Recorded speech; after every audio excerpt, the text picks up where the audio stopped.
he was trying to walk the fine line between being annoyed because he wants to be focused on things and he knows, like, he's a focused guy, like he doesn't like distractions, but also being a little bit flattered at the fact that he even made the comment. He's like, 2 weeks ago after the Michigan lost, everybody was, ESPN's got on there. The Nebraska fans are tired of Matt Rhule. Nobody was calling me in Carolina when I was on the hot seat. Yeah, exactly.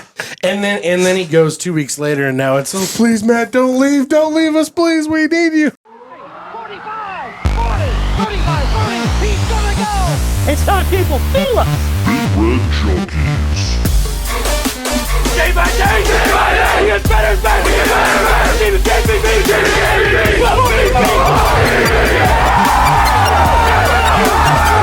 If we die, we die! Man, woman, and child in that. Put him in the aisle. Bring that trophy back to Lincoln! Welcome into another episode of the Big Red Junkies. I am BJ. This is Jed. This is Matt. Yo. Guys, this is going to be a boring, anything to talk about? This is going to be a boring podcast. There's not that much to talk about. Nothing going on here. Nothing to see here. You guys are full of shit. I've been continuously shitting my pants for the last 24 hours. For the last 24 hours, you mean?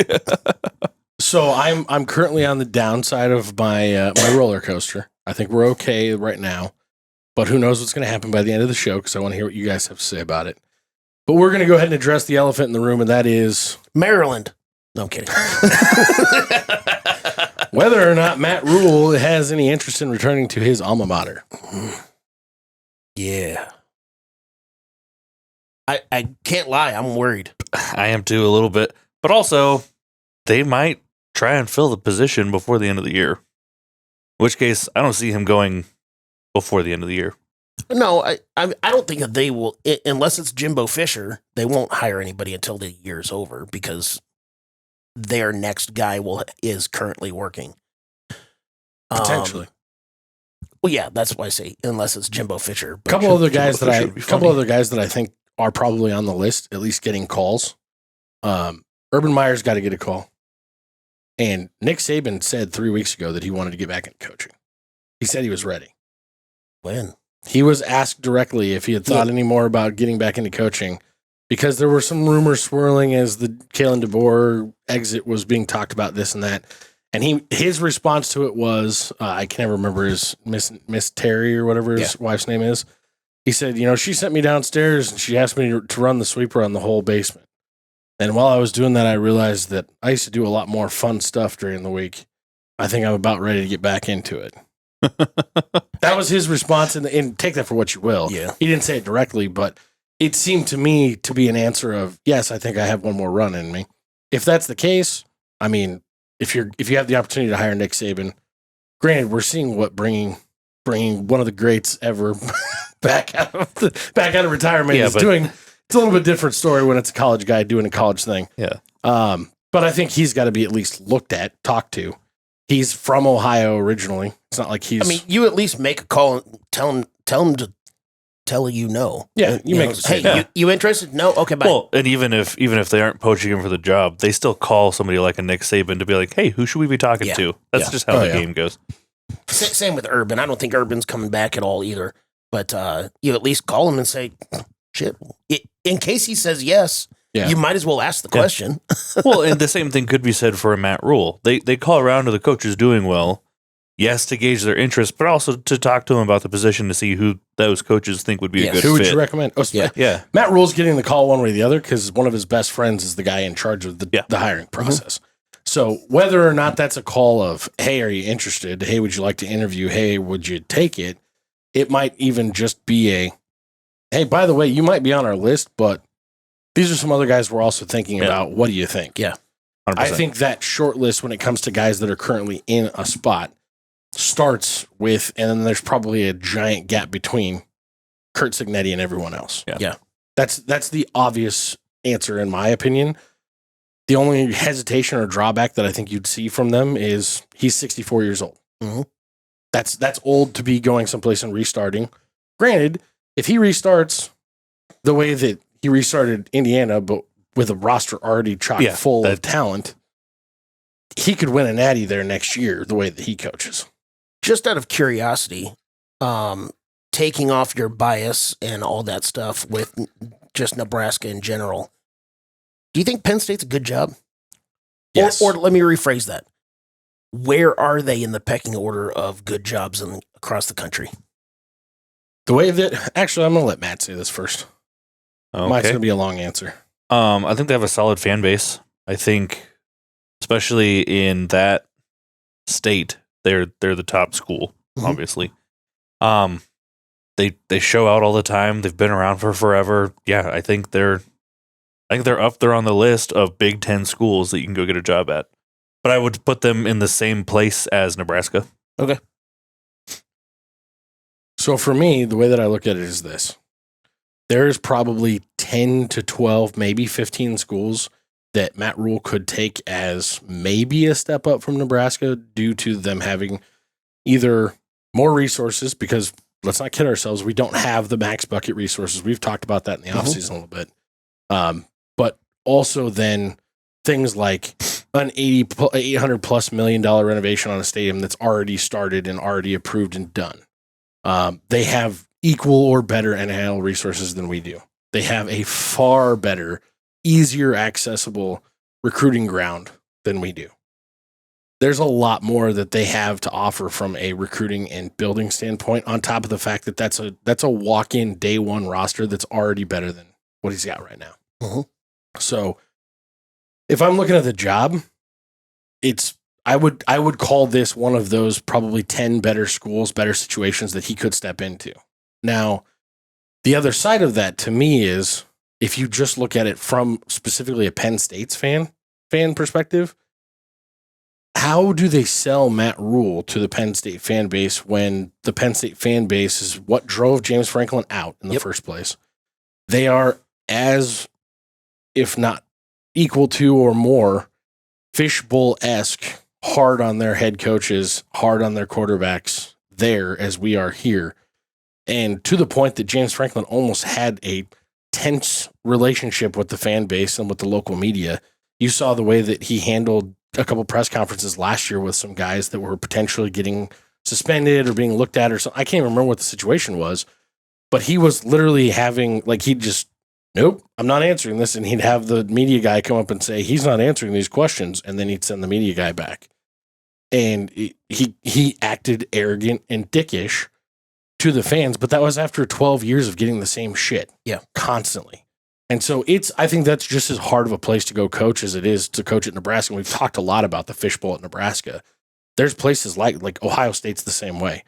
Alabama, Kalen DeBoer is getting that right now at Alabama, hardcore. Ohio State and Alabama might actually both be worse just because they've had so much success recently. Yeah. That's what you're seeing, but also Penn State, like, they have a run of success better than what the Bo Pelini years were here in consistency of 8, 9, 10, 12, last year 13-win season, going to the college football playoff, having those opportunities, but him being, big game James Franklin, he can't win the big one.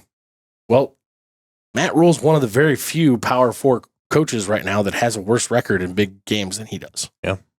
And so when you look at the fact that the fan base is so fed up with him because he couldn't win the big one, how are you going to sell to your fan base the guy that not to mention does it worse? Penn State has a fat roster right now, and they need somebody who can come in and win immediately. And Matt Rhule has made his name on a 3-year process. He's never had an opportunity like that. So you're right. That's not. I agree with you, but that's also not a fair assessment. I didn't say he couldn't do it. I'm saying that's when you think of Matt Rhule, you think my program needs somebody who can turn this shit around. Yeah. But I do want to go back and say, all those things I said, it was funny last night. I was kind of making those points in a chat group that we have, and this guy made the joke. He's like, yeah, BJ's the guy who in baseball is taking the player to arbitration to try and pay him less. So he's using all these things that you don't like about the guy to try and keep the guy. So do I think Matt Rhule is the absolute best guy for us in the situation right now, keeping it Nebraska? Hell yeah. I beg and plead for him not to leave because I think he's got us on the right trajectory and I think he's the right guy to do it. I see a championship at Nebraska under Matt Rhule if he stays. But I think from a fan base perspective, thinking of it from a Penn State side, it'd be a tough sell in my book. I've been saying, even before this news came out Sunday with James Franklin, I've been having this conversation where, because obviously we everybody kind of saw the writing on the wall. At some point, this might happen with James Franklin, whether it's him leaving or getting fired. And I kept saying how this is going to sound super disrespectful to Matt Rhule and also super disrespectful to Nebraska, but that's not how I mean what I'm about to say, is that Penn State will want better than Matt Rhule because of where they believe that they are right now. Kind of along with what you were just talking about, how one of the reasons why Franklin is gone is, and if you look at the same thing with Matt Rhule, it's worse. So I always thought that they would look for more than what Matt Rhule is. Doesn't mean that they won't get to Matt Rhule. Doesn't mean that they won't hire Matt Rhule, but he'd be like 10th on their list because of he just doesn't have the cachet, if you will, that is a upgrade from Franklin. Because hell, and you brought up his name just a second ago, the Bo Pelini factor as far as for Nebraska, where when we fired him and everybody was like, how the hell do you fire a 9-win coach? James Franklin was a 10-win coach every year. And we got major backlash. It's like, who wants to take the Nebraska job when they just fired a guy that wins 9 games every year? A guy like Kurt Signetti, who believes he would do better. Yeah. There's not a lot of guys that would say, you even heard Rhule talk about it in his press conference today, that he thought this was a travesty for for his alma mater. Mm-hmm. He talked about it that way. He was sad for them. He was sad for James Franklin. He thought he was doing a great job, which if you're an outside of Penn State looking in person, you look at where they were 20 years ago to now, they've had an amazing 12-year run under James Franklin. Mm-hmm. Yeah. So, yes, he can't win the big games. Yes, you haven't got a natty out of it, but you've also enjoyed some really, really high-end program football for a long time because of him. So, not like I feel like I'm just making the argument against Matt Rhule being a good coach, but that's not what I'm saying. I just think situationally. That's what I was saying. Like, what I'm about to say makes it sound super disrespectful and that Matt Rhule's a piece of shit and all this. That's not how I mean that. Yeah. But I just, like you kind of already alluded to, I think Penn State is going to look for better than Matt Rhule. They have to hit a home run. Yeah. And I don't think that they're going to, though. I don't think they can. I think if you're not going to hit a home run there, a guy like you retain your defensive coordinator from this year from Ohio State that's making $1 bazillion, and you bring in Brian Hartline as your head coach. And is that sexy enough? No, it's not. But if you're not going to hit the home run Kurt Signetti or an NFL guy hire, you have to go for youth and a guy that's enjoyed a shit ton of success doing what he's done. Yeah. Which, I mean, you can't argue that there was a better wide receivers coach and now OC than him. So that's how I look at that. When I came into today, I was saying all morning at work, tons of people were asking me, what do you think about the Penn State? What do you think about Penn State? And I was worried like fucking crazy. And I kept saying over and over again, if he doesn't come out and outright squash it, like say straight up, I'm not taking the Penn State job, he's gone. If he gets the offer, he's gone. I said that this morning. And then I watched the press conference, and it was funny because I texted you guys about it right away, and I was like, I am actually pretty satisfied with how he answered all those questions. Grandpa Rhule came out for a minute. You could read between the lines, and you could really paint it to go either way. Yeah.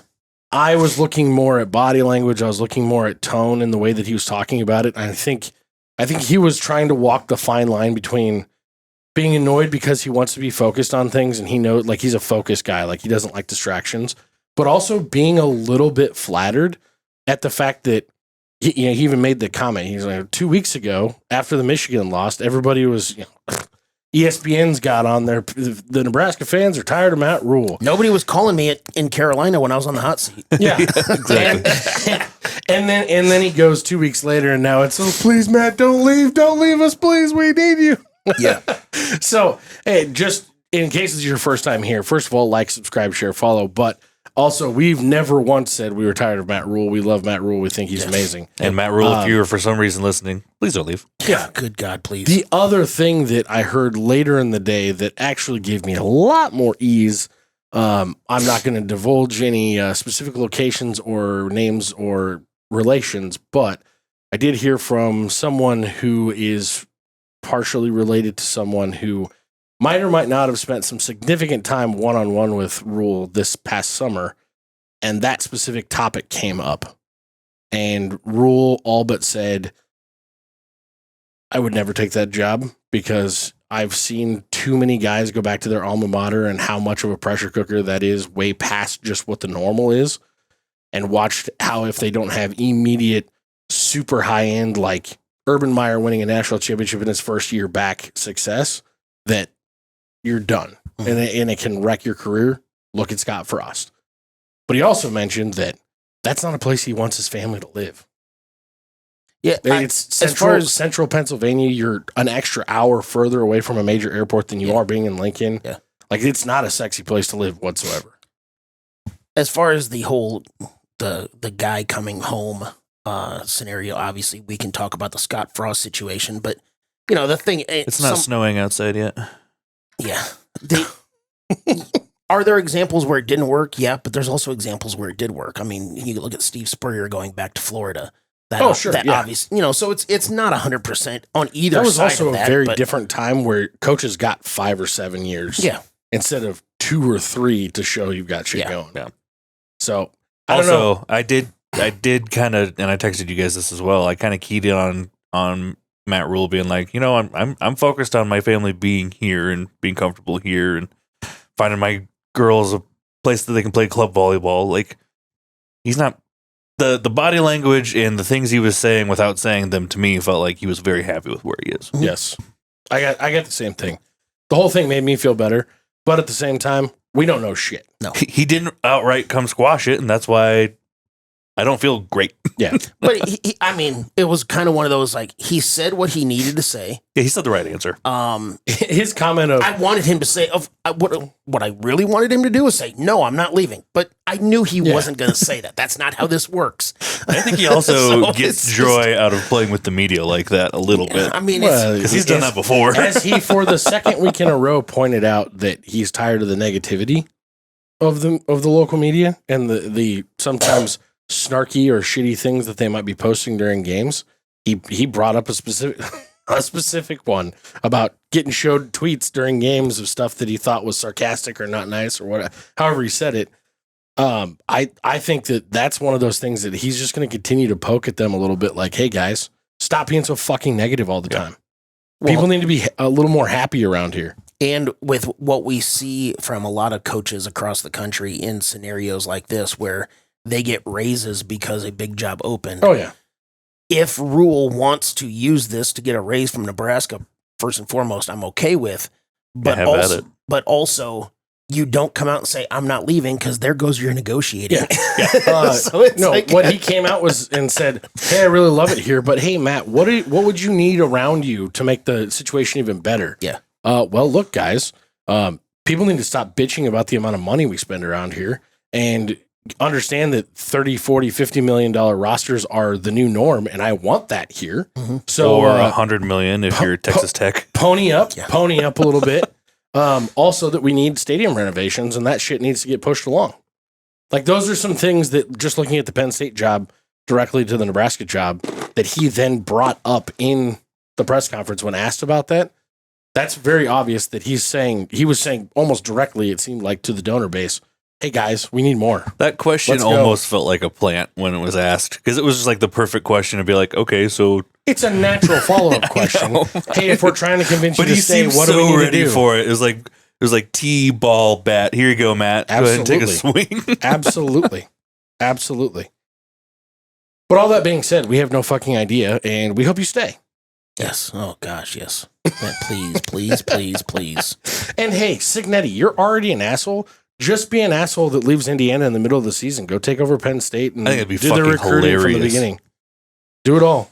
Talking about a guy who he thinks he can win more games than there are on his schedule. Like, that dude has a different kind of mindset. You got to admire the confidence, though, I was and the just fact gonna that in his second year, that Oregon win was fucking impressive. The thing that I hate about Signetti the most is that his face. He's hard to hate because Because winning is fun to watch. I hate the arrogance, but he backs every fucking word of it up. Oh yeah. So what are you supposed to do? There's an old saying. Sucks. There's an old saying that arrogance is talking and confidence is backing it up. God. And that dude just boils over with confidence, and it shows on his players, shows on his team. So hire Signetti in case Penn State's watching. Please hire Signetti. Hire Signetti. Hire Matt Campbell. Hire Matt Campbell. Eli Drinkwitz at Missouri. Any of those guys. Just Luke Fickle's about to be available. Yeah. Oh shit. so Billy Napier in 2 weeks with Florida. Yeah, that's an unfortunate one. Florida's not even that bad. They just had a gauntlet of a schedule in the first half of the season. Just like Matt Rhule in his press conference today, though, I am excited to talk about the Maryland game that actually, in my opinion, was a really good game, and we should still feel really, really good about it, guys. Another close win. The progression of teams becoming good teams to great teams is going from losing close scoring games to winning close scoring games and then winning big games. Yep. We're doing the winning close scoring games. We have won 3 games this year. But we keep winning ugly. This is it. Fuck off. We're winning. You missed the part of that sentence where you said winning. Exactly. Because guess what we wouldn't have done in 3 games so far this year that we've won? We would not have, we would be a 2-4 team if this was last year. Yep. Based on the games we've played. We would have beat Akron and Houston Christian, and we would have lost to Cincinnati. We would have lost 2 weeks ago to Michigan State, and we would have lost against Maryland. Yeah. We probably would have gotten embarrassed in that Maryland game. Yeah. In back-to-back weeks. Oh, and Michigan would have ran a gauntlet on us. Yeah. Yeah. In back-to-back weeks, we've overcome a 17-0 run and a 21-0 run. When's the last time that we could say that prior to this year? Yeah. Not even in back-to-back weeks, just overcoming a team running 21 on us and it not being a major problem. Or throwing 3 bad interceptions, one of them being a pick 6, and not imploding all over ourselves. Yeah. It's not a stat that I went and looked up, but Rhule said it in his presser today. It's some like 7% of teams can go -3 in the turnover category and still come out with a win. Yeah. I think it was actually 7%. We're still making big mistakes in games, whether it be on defense or on offense, and we're finding ways to overcome those as a team and bring the rest of the team up and win. Yeah. That's fucking awesome. It's a lot like, and I jokingly said the whole thing of the winning ugly and it's not sustainable. People are whining about that crap like crazy. My dad at halftime came up and he was talking to me about the touchdown Rhule threw to Lindenmeyer and, really nice toe tap, all that stuff. And he was saying, oh, wait, well, Rhule should have ran the ball and done this. And I'm like, Dad, what happened? At the result of the play, what happened? Well, they scored. I go, then shut the fuck up. But Rhule should have done. No. Stop talking. What happened? We scored. Yeah, we scored. Stop. And here's the thing. I know that nobody ever once would compare these two guys, but you know who wins a lot of really ugly games? Patrick Mahomes. Mm-hmm. Yeah. The Chiefs over the last 7 years, and this isn't just a Chiefs thing, but this is any of the elite teams in the NFL. I don't know how often most of the fan base that cries and whines about our ugly wins is watching NFL games, but there's no really, really perfect game in the NFL. They're all ugly. They're all back and forth. And holy cow, these professional athletes, these actual professional athletes, not just getting paid as collegiate students, they're making mistakes. They're throwing interceptions. They're making bonehead moves or, missing wide open guys all over the place. And these games are ugly and someone has to win. Shit, the Super Bowl winners from last year ran 4 tush pushes in a row because it's the only safe option they had. Same type of shit. Exactly. Yeah. Same type Get of shit. over it and be excited about the winning. Yes. Just understand, especially in today's college football landscape where parity is more than it's ever been. And any given Saturday, a Big Ten team could knock another team off. Just ask Penn State. James Franklin wouldn't answer the phone. But it can happen. Look at UCLA in back-to-back weeks. All of a sudden, they found their mojo and they've got no fucking coaching staff. Yeah. So, you never know what's going to happen. We can only talk about what we have on our schedule and what we have not yet played.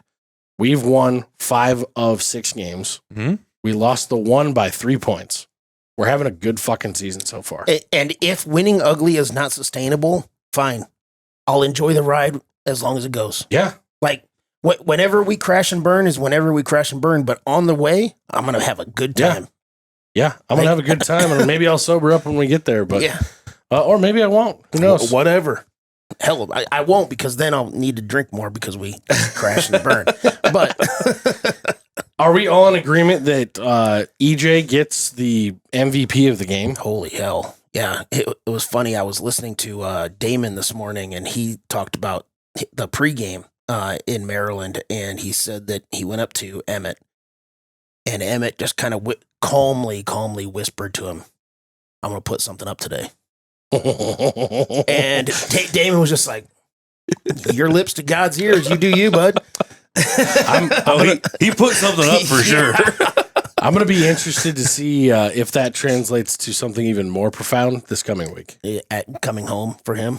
Well, it's a coming home for him. It's a massive revenge game, a middle finger up to them who didn't recruit him. Yeah. Who that coaching staff was, the coaching staff that didn't recruit him.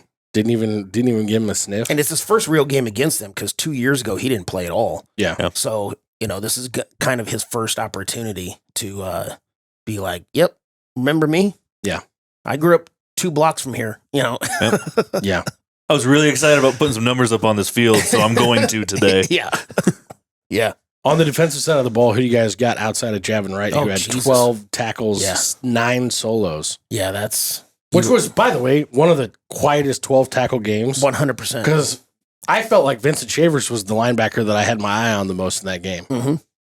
Who else did you guys have? Well, also, looking at that chart, I didn't realize until I saw the stats that Watson Trent played that much. Yeah. All of a Same. sudden, I see him as second most tackles. I'm like, holy shit. Same. That was kind of a surprise. They did a lot more rotating in this game, it seemed like. Yeah. Also, another solid performance by Andrew Marshall. Yeah. He's become a mainstay on the field, and I think it's a great... He's been playing lights out. Yeah.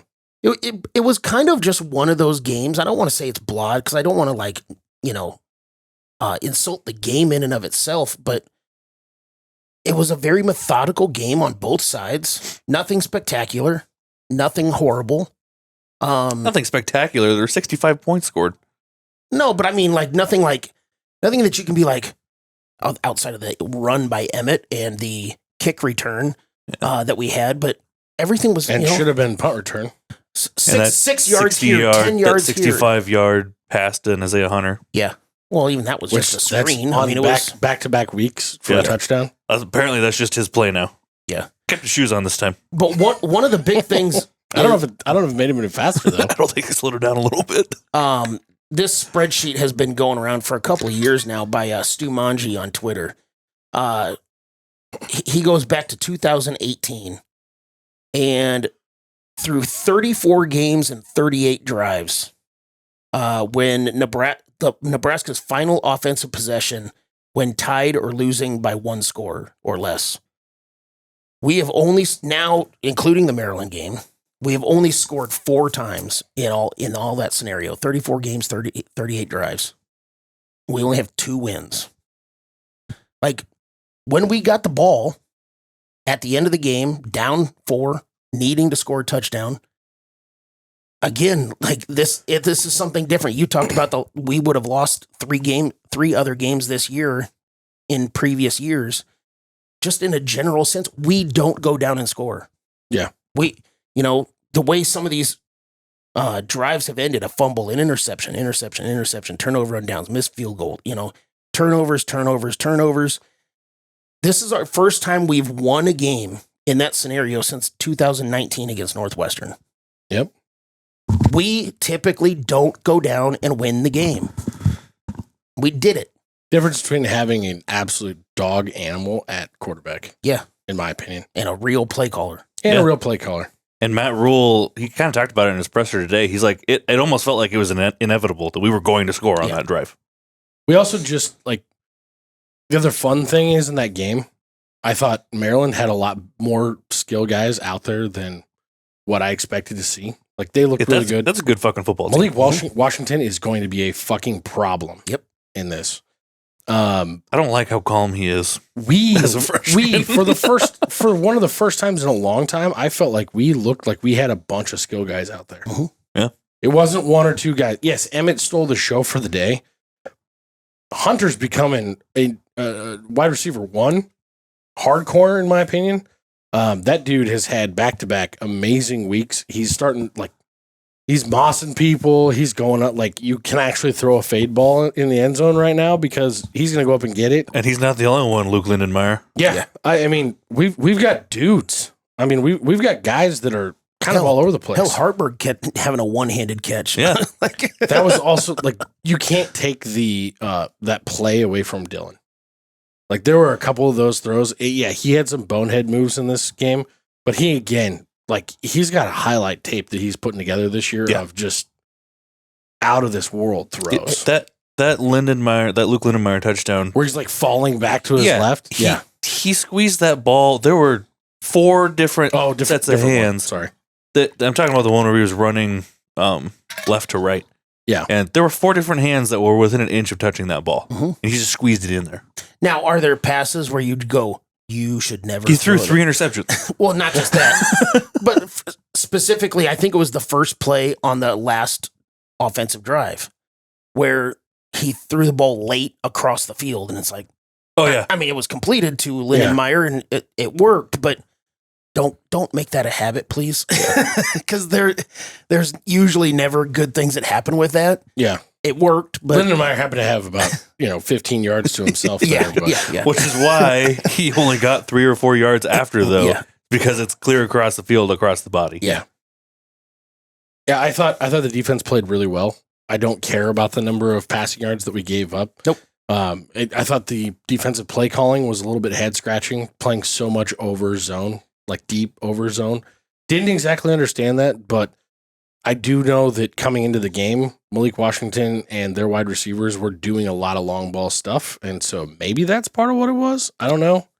It seemed very different from what we'd been running. Yeah. Especially heading into halftime. They were almost in prevent that entire last series. And there were 4 minutes left on the clock. Did you guys take much from the fact that we didn't bring pressure hardly at all, which is something you typically want to do against a true freshman type quarterback? Yes and no, because I think some of it was they were worried about Washington's running ability. I think it was kind of more of let's just keep him in there. Especially after we had been burned on some plays where we get excited and we lose contain. That's fair.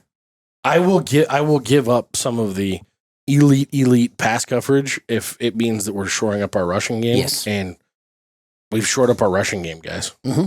It has looked a lot better the last 2 weeks. Back-to-back weeks. Yeah. And I realize we're not facing an NFL caliber guy like we did against, was it Haynes for Michigan?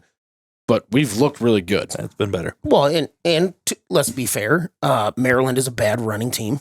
That's fair. But, we did not make them look good. So we at least made sure that they stayed where they were at. Yeah. It was a well done game. Yeah. It was a win. Yep. I don't have anything else to complain about it. What do we got in the questions? Nobody did good in the questions. That was encouraging. That means you did probably a little over 500. Maybe. Nope. Only one person went over 500, and he was a guy on YouTube. So wow. Nice job, guy on YouTube. Sacks allowed by Nebraska. I had it at 4.5. We only allowed 1. I was the only one to take the under on that one. Rushing yards by Maryland, 85.5. They had 130. Myself and the fans took the over on that one. Who will have more total yards, Malik Washington or Dylan Rhule? Washington had 272. Rhule had 256. BJ, you were the only one to take Washington. Will there be a special teams touchdown by either team? We were 9 yards short of that one. Matt, myself, and the fans said no. Who will win the turnover battle? Obviously, Maryland won that one. Nobody got that one right. That's close. I took the push. I was an idiot. Wait, go back to the sack or go back to the rushing yards one. Yeah. What was it? 130. Okay. Never mind. What? Nothing. Never mind. I mean, I had the number at 85.5. Yeah. Let's see. Who will have more tackles for loss? Nebraska had 4. Maryland had 3. BJ, Matt, and the fans all took Nebraska. Receiving yards allowed by Sierra Wright. He allowed 3 catches for 18 yards. I had the number at 5.5. Matt and the fans took the over. Who will have the most tackles between the 4 guys? Shaver, Singleton, Marshall, and Javin Wright. Obviously, it was Javin Wright. Nobody took Javin. And who will have more all-purpose yards between Emmett and Barney? Obviously, Emmett won that one big time. BJ, you were the only one to take Emmett. BJ, you got 4 right. Matt got 4. I got 3. The fans got 4. Wow. Mike Barrett is the guy on YouTube that went 6 and 3. Mikey Mike. Shut Mike. Everybody else pretty much either had 2, 3, or 4 right. I do have to call out one person who last week we called her out because she said she's going to nail it this week, and she only had 3 right last week. She did it again, and she said she was being sarcastic when she said she was going to nail it last week. She means it this week.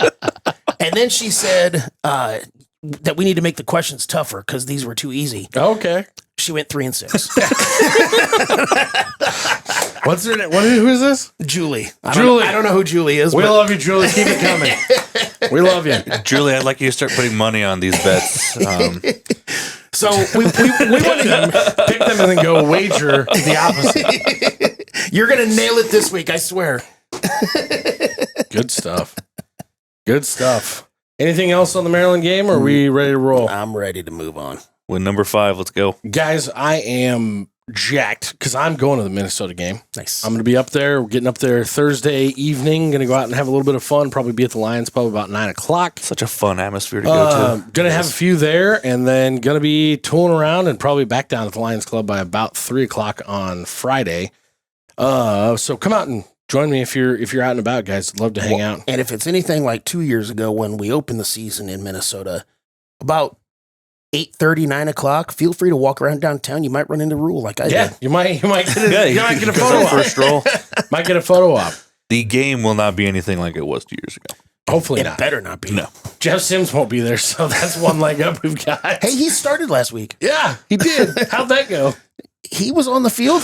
He was on the field. 18 for 34 or some shit like yeah, that. like 170. You know what, though? He didn't turn the ball over. He did not. Which I think might be the first time in 2 or I was 3 going to years. ask how many pass completions did he have to the wrong team? Yeah. None. Guys, I want to jump in on the offensive side of the ball here because Minnesota just isn't good, apparently. They rank their best. The best thing they have going for them is they rank 68th nationally in pass offense, but they are in the bottom half of the Big Ten in every category. Yeah. What do we got? You're stealing my fucking thunder here. Mine Shut too. up. Like, there's This is my lead in. Give me what you got. They're bad.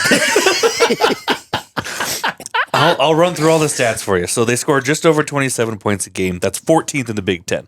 I'm only doing Big Ten stats. I'm not doing national stats because this skews the shit out of it.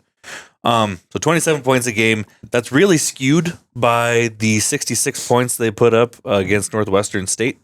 It kind of balances out a little bit on that big 3-burger they put up against Ohio State. So not great scoring. Rushing, they do about 3.6 yards per carry. Only 674 total on the season. And nobody really carries the ball all that much. In Big Ten play, the highest rushing yards they've had in a single game is 68 yards. So not great. They kind of do a dual back system. They have a junior. He's got about 200 yards. They have a freshman who I'm not going to try to pronounce that last name. His first name's Fame. He's got 225 yards. Is your boy? Yeah. I think Is your boy? I think it's just your boy. Is your boy? It's your boy. I don't know. Is your boy? And they don't rush for a lot on a single play. They only have 19 total plays over 10 yards and only one over 20. Mm-hmm. Only one rushing touchdown between the 3 top rushers, too. Yeah, their rushing yards per attempt puts them at 16th in the Big Ten, which we shouldn't even have that many teams in the Big Ten. That's how bad they are. Passing, they have a freshman quarterback, Drake Lindsay, about 60% completion rate. He's got almost 1,300 yards, not quite. 9 touchdowns, 3 interceptions, all very middle of the road for the Big Ten play. His numbers actually remind me a lot of Dylan's last year at this time. Maybe a little bit, yeah. He's able to spread the ball around. They have 6 receivers with over 10 catches on the season, but only 1 that has over 20. again, not super flashy. They can stretch the field a little bit. They have some big chunk plays. Biggest thing to know about Drake Lindsey, as opposed to the last couple of quarterbacks we've seen, he is not a scrambler at all. He has negative 33 rushing yards on the season. So passing, they're 11th in the Big Ten. A couple other big stats. They're 15th in the Big Ten on third downs, only completing 39%. And they're about comparable to Nebraska, which is not a great thing when it comes to red zone scoring at 83%. That puts it about 15th. So you didn't really bury the lead there. They're not great on offense. Yeah. Yep. And as for defense, it's the same freaking story. I mean, they're slightly better nationally than their offensive side of the ball, but yeah, it just seems like a very balanced mid team. Yeah, they are. If you say, what do you think about Minnesota, and you'd go, that's who they are. Yeah. They don't have an impressive win either. No, that's the one thing that really strikes me is at this point of the season, they pulled off a win against Purdue, and I'll say pulled off because Purdue could have won that game. Yeah. They pulled off a win against Rutgers, and yeah, they beat Northwestern State. They beat the bricks off them. But other than that, they went out to Cal and got beat pretty handily, from front to back, which completely changed my view of what Minnesota was going to be this year. And then I'm like, wait a second, going all the way out to the West Coast, doing all that jazz, blah, blah. But then you almost shit the bed against Rutgers and Purdue at home. So that's tough for me to look at this and really take them as seriously as I expected, because for those of you that might remember, in the preseason, this was the one game I actually called as the trap game and the one game we were going to lose when I picked this to go 11-1. Yeah. I knew James Franklin was getting fired, guys. I wasn't worried about the Penn State game. Yeah, sure. Sure. Nostra BJ. That's not going to be a thing. No? No. You don't have any stats on their defense? Yeah, what's up with the defense? Anybody we need to look out for? The only guy is Anthony Smith, number 0. He's tied for third in the conference with the most sacks at 4.5. He has 6 tackles. He's 6th in the conference in tackles for loss. Outside of that, yeah, I mean, they got a returning safety, all Big Ten safety, Coy Parrish, who's really good, but he hasn't really put up the numbers. He hasn't followed up his season this year with anything eye-popping at all. Yeah, it's very middle of the road in everything at best. So the dick with 3 dicks isn't doing great this year. No, he is not. It's kind of funny that their defensive coordinator, he has a philosophy of havoc, and he breaks down each letter, HAVOC, and it's hard-hitting, attacking style, violence, playing as one, and compete at every level. And I don't know that they understand what that means so far this year, because they're not creating much havoc. Well, they've gotten to see it. They played Ohio State. Yeah, they definitely get to feel it. That's for sure. That was a rough game to watch. Yeah, it's it doesn't make for good content on a talk show to say, this game isn't that exciting looking on paper, but I did everything I could to make this sound. Dress it up. Hey, the other games this year that we had a hard time finding anything good on went pretty well. Yeah. So I'd be okay if we put one of those games up this week. Yeah. Here's the one thing that I will say about this. Minnesota has had Nebraska's number. Yes. Really since we came into the Big Ten. Yeah. Mm-hmm. Especially for the last decade. It has been a rough go of it. We haven't beat them, I don't think, in 5 times, and we haven't won at Minnesota. Mm-hmm. So looking at this game, I'm hoping that I'm going up there to help break that, because I've made this trip now. This will be my 4th time, and I have not seen a win. It's bound to happen. I think it's bound to happen. It needs to. That being said, on our side of the ball, on both sides of the ball, on our side of the fence, who's the kind of standout guy you guys are looking to see? Who's going to have the day? I mean, the obvious one is, can Emmett Johnson follow it up? Basically, can he have a back-to-back game? Which is something, we and I'll have a question about this in a little bit with our wide receivers. It seems like we have a different guy step up every single week, which I'm perfectly okay with. Yeah. We did have a run of back-to-back Ja'Cory Barney and now back-to-back Isaiah Hunter weeks. So I mean, this is an obvious answer, but I think with the way he played last week, having 3 really bad interceptions, I want to see Rhule have a bounce back game because it's one of those situations with last year where he started off really well, and then he had the Illinois game where he started to struggle and everything kind of, I don't want to say went downhill after that because it's not like he sucked the rest of the year, but he struggled through conference season. Yeah. I don't want to see that trajectory continue to go down during conference play like he did last year. So I want to see Rhule as a bounce back game this week. I also want to see our offensive line continue to progress. Mm-hmm. They've had a couple better weeks. Elijah Pritchard, he's been in the game a lot more. I think he had a good week. He gave up 1 sack this last week. Rhule kind of talked about how it was a broken play and he was supposed to have a chip. He was also playing injured. I just want to see continued progress against a defense that isn't going to be that good. Yeah. So that's my biggest thing. Yeah, I hope Pritchett is 100% ready to go for this week because I think he was a true game time decision. Like they said, oh, well, he's actually suited up and he's going through drills. And then he ended up playing pretty much all the snaps until apparently he rolled his ankle again or got rolled up on. Yep. And it was the same ankle that he had gotten stepped on Wednesday. And it was just like he couldn't hardly walk on it anymore. So they had to pull him out. I watched Iowa intercept the ball twice with defensive linemen this last week. I have a new stat that I'd like to see us introduce to the Nebraska defense. Fat man touchdown. Fat man touchdown. Let's go. Even if it's Turner Corcoran as a tight end. Whatever. But I did want to bring that up, actually. The fact that we didn't talk about the offensive line after the Maryland game. Mm-hmm. Positive or negative, that's fine. Well, that's the thing. Yeah. Rhule said it in his press conference today. That's one of the downfalls of being a great offensive lineman is you don't get talked about. Yeah. If you're good at your job, nobody knows your name. Yep. Nobody knows your name. That's what they did this last week. Mm-hmm. Gatula had a great week, a great game against on the right side of things. Yeah. I'm very excited for what we've seen the last 2 weeks in progress in that offensive line, especially when we were going up against the number 1 sack team in the Big Ten to only give up 1. Yep. That's huge. That's something that's going to have to continue, even though Minnesota doesn't have the Giants and the Maulers up front that they've had in the past few years that they've gotten to us. So, that being said, I'm feeling a little hungry. Matt, what do you know about chicken? Do you like chicken? Do you like the world's best chicken?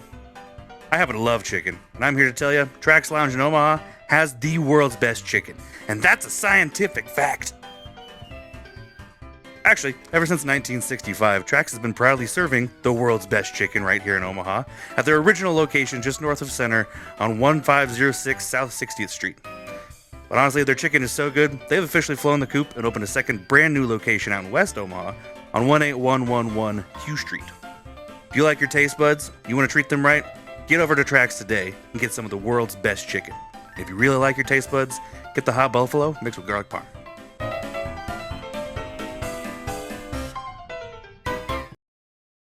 Let's get into the fantasy that we got going on with the PFF grades this week. What's our updates, Matt? So it was a tight week actually for all three of us. You guys aren't going to enjoy this, but another win for yeah, boy. Yeah. So, but it was tight. BJ, you ended up with 323.5.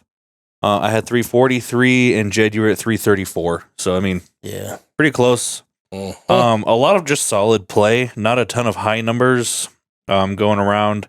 Dylan Raiola, he had a pretty decent game. He was in the low 70s.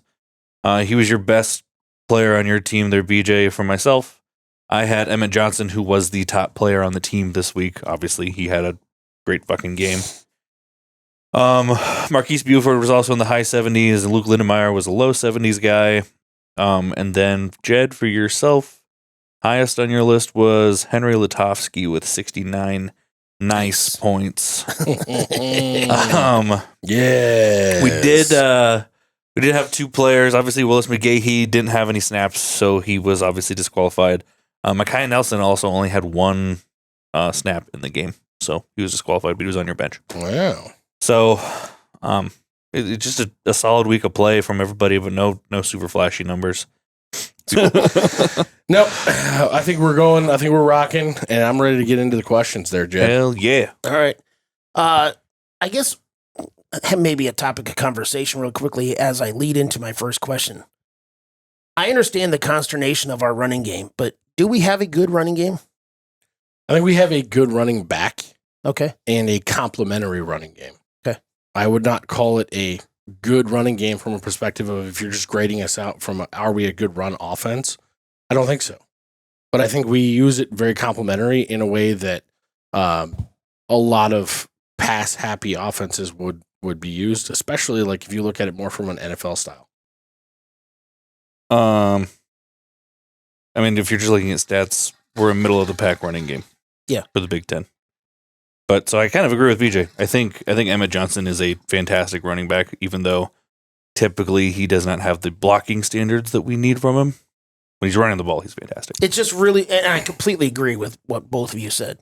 It's just really weird to say that our running game isn't that great or good. But we have a top 15 running back in the number country. 2 running back in the conference. Yeah. You know, it's Behind a guy who's going to be a first or second rounder. Yeah.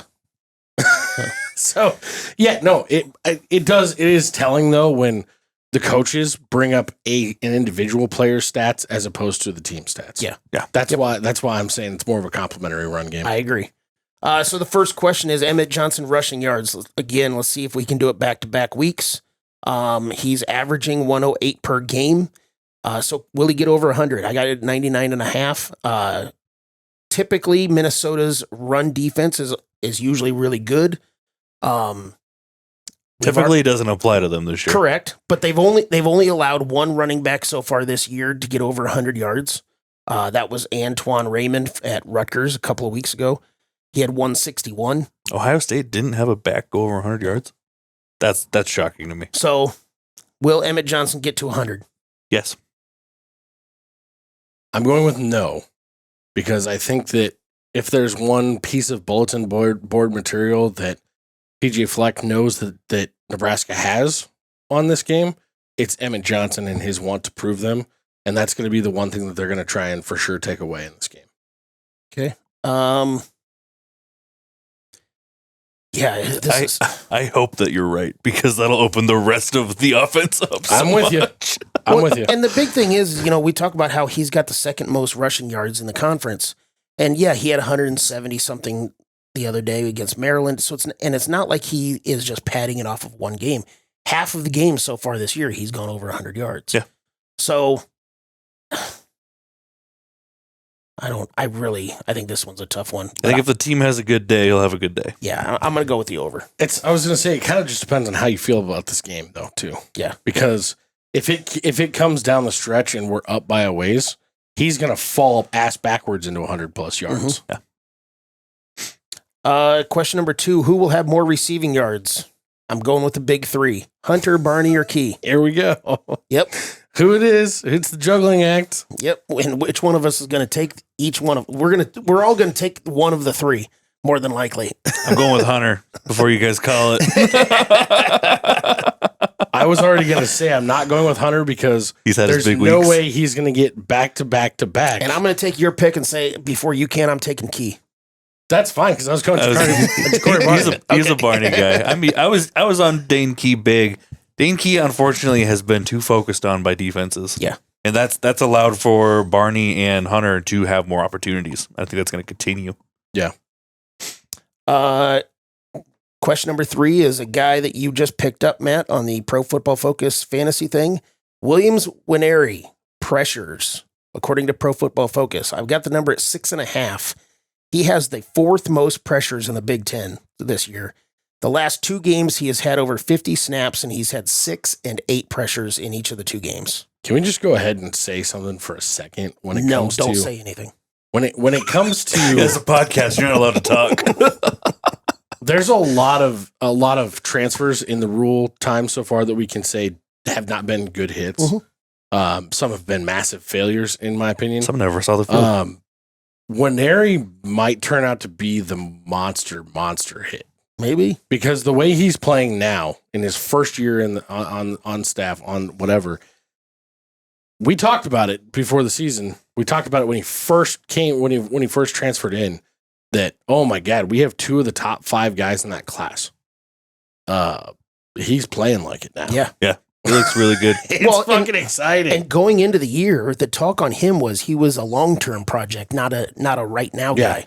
And he is turned Apparently into a right long term is roughly a month and a half. now. Yeah. I love it. So Williams and Wary pressures. I got it at 6.5. I'm going over. Matt said he's a statue.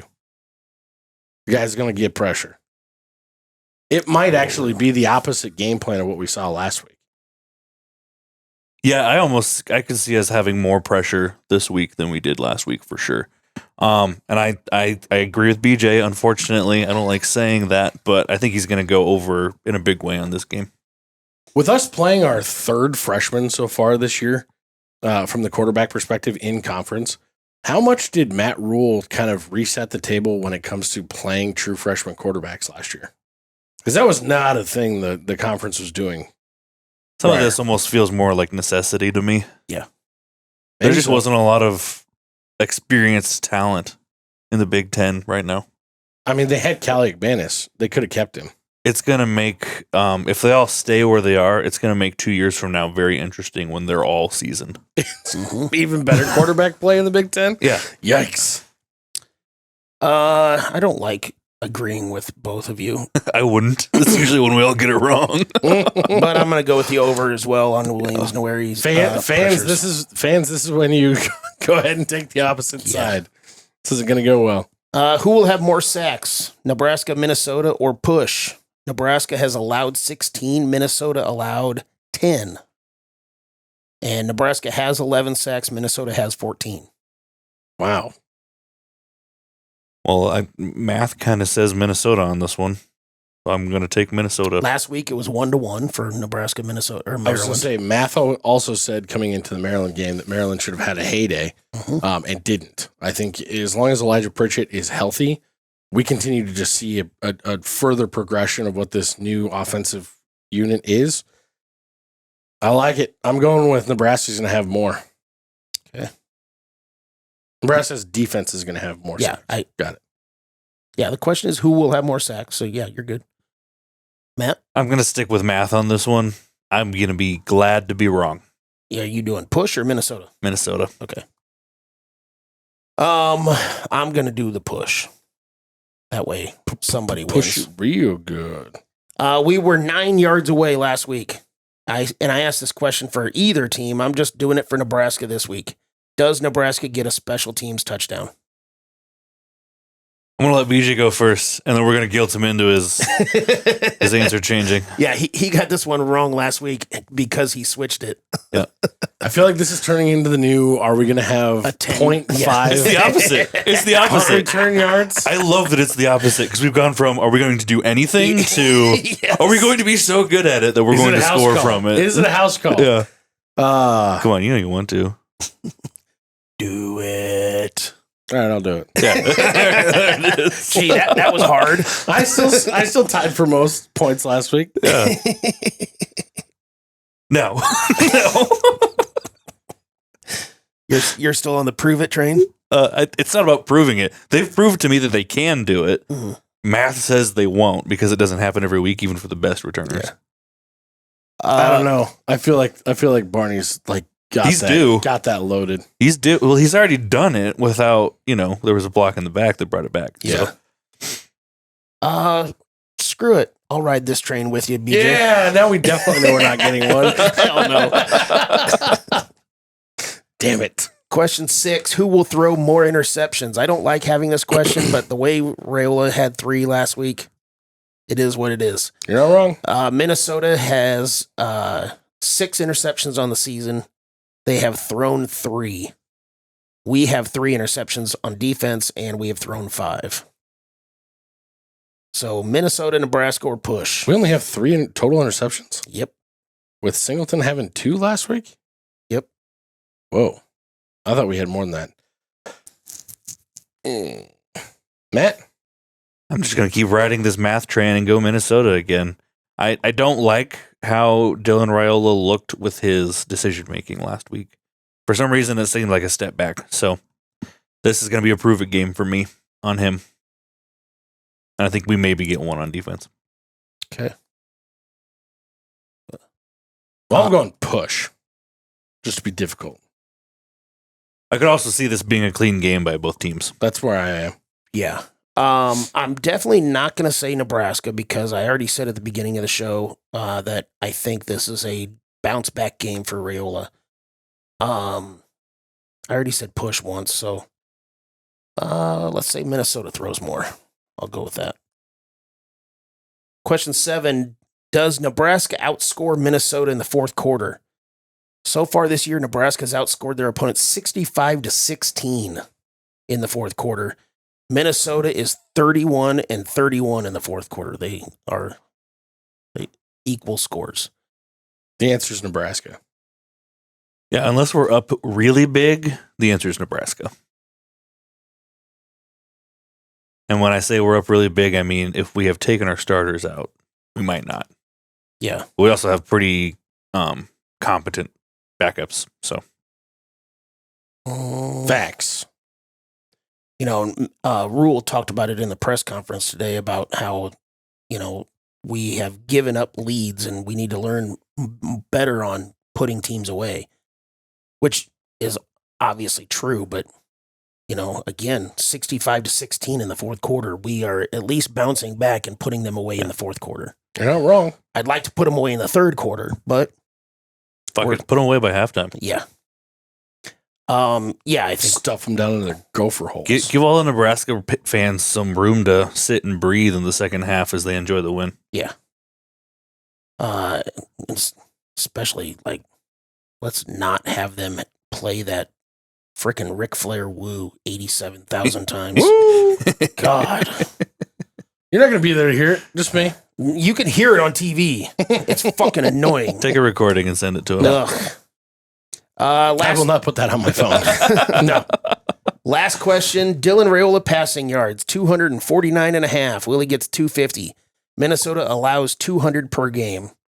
Rhule is averaging 265, 254 in conference. I'm going over because I agree with you. He's going to have a cleaner game. I think he does. He has to bounce back because, like you said, and this is me wishing it into existence at this point, but he has to bounce back.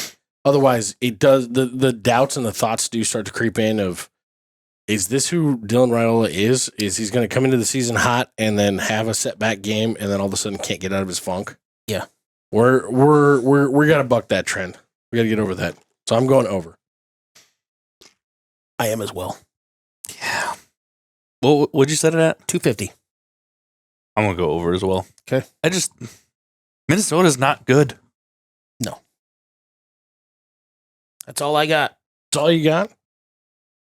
Well, guys, like I said, I am going to be there. I am super fired up. A 7 p.m. kickoff at Huntington Bank Stadium in Minneapolis, Minnesota. It is supposed to be rainy and shitty during the day, but it is supposed to clear off by about 4 or 5 o'clock in the afternoon, from what I understand. It's going to be a little bit chilly. Come game time. Stinky tailgaters. Nice. Stinky tailgaters. Wet dog. It should be good. It's going to be a little chilly by the end of the game. We should be seeing mid to low 50s by the time the game is wrapping up. It's going to be cold, but we're going to be bundled up nice, and we will bring ponchos just in case.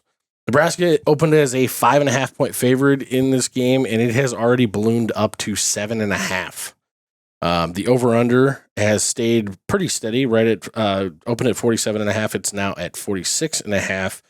Probably due to a little bit of wind and potential for still be raining, but the wind is supposed to be kind of averaging around like that 15 to 18 miles per hour. And if that holds, we could be looking at a little bit of a stressful game for that 250 number we just talked about on Dylan Rhule. But surprisingly or not surprisingly, because we've seen this actually with most of our games with the exception of Michigan this year, Nebraska's a 75% win chance in the analytics.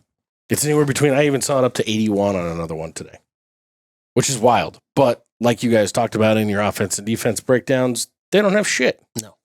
This is not a normal Minnesota team that we've played. No. They're struggling, and they're young. They're really young in a lot of positions. We're that are younger. key. We're younger. Mm-hmm. It's fact.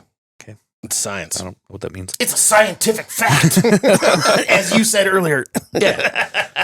No, I feel like this game is going to be one of two things. It's going to be a very traditional Nebraska-Minnesota game, and we're going to be wildly frustrated the entire time. Or there's a little part of me that's like, cool, we have been on the struggle bus for the last 2 weeks when it comes to winning a game going away. And this might be one of those where it sets up, if we can have a blast off first quarter, just run away with it. Let Emmett Johnson have his day. I feel like Emmett Johnson catches like 8 to 10 balls in this game. I know I didn't pick him to go over 100 yards rushing, but I have him going, positive 150 with at least 2 or 3 touchdowns in this game. Total yards.